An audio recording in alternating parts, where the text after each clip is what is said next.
Bonjour et bienvenue dans ce 4e épisode de Bref de Comptoir. Aujourd'hui nous allons parler de la série Good Omens dont j'avais parlé dans le mini-épisode 7 sur Adam.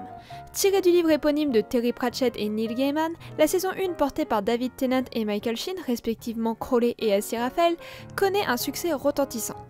La communauté est au rendez-vous et les fanfictions se multiplient, les fanarts sont nombreux, les cosplays de duos grouillent en convention, tant et si bien que l'on envisage une saison 2 pour la série. Et c'est d'elle dont nous allons parler aujourd'hui. La saison 2 de Good Omens est sortie le 28 juillet 2023, évidemment.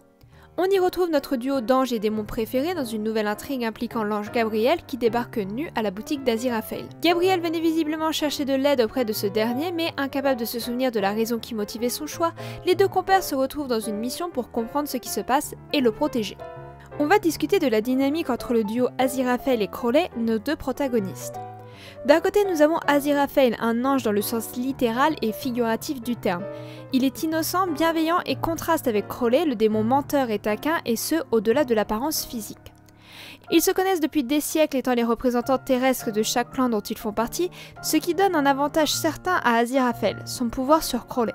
Malgré le fait que Aziraphale est un personnage doux, gentil et qu'il se fait souvent malmener par les autres, humains ou anges, il a un pouvoir sur son collègue démon qui lui permet d'obtenir de lui des choses que le démon n'aurait pas fait sans lui ou pour quelqu'un d'autre. Peu importe la situation et même quand ça implique sa chère Bentley, l'ange peut le convaincre de tout et même si Crowley cède à contre-cœur, il est incapable de ne pas lui faire plaisir.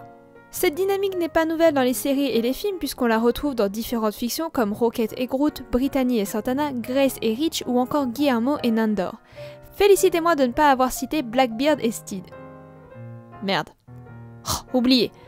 Ce que je veux dire avec ces exemples, c'est qu'il s'agit d'une dynamique très spécifique entre un personnage relativement innocent, naïf et ou bienveillant, et de l'autre une personne plus brute, conscient de la réalité du monde et plus agressive que son comparse. On pourrait croire que ces deux types de personnages contradictoires entreraient en conflit et que la personnalité la plus forte écraserait la plus faible avec des grosses guillemets. Alors qu'est-ce qui fait que ça n'arrive pas? C'est simple, la force de leur relation. En général, une émotion très forte les lie, que ce soit de l'amitié ou de l'amour. Cette relation est soit très ancienne et s'est construite dans le temps, soit récente mais intense.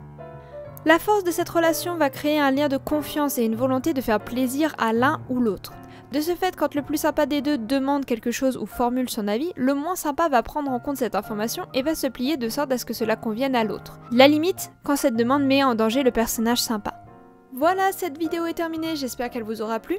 Encore une fois, il s'agit d'un type de personnage que je veux analyser pour la saison 2 de Psychologie de Comptoir, donc si vous voulez en savoir plus, n'hésitez pas à vous abonner à la chaîne. Si vous avez aimé cette vidéo, n'hésitez pas à liker et partager, et vous pouvez donner votre opinion dans les commentaires. J'en profite pour faire la promotion de ma chaîne Twitch sur laquelle je stream régulièrement. Suivez-moi sur les réseaux sociaux pour en savoir plus. D'ici la prochaine vidéo, je vous souhaite un bon mois d'août. Bisous bisous!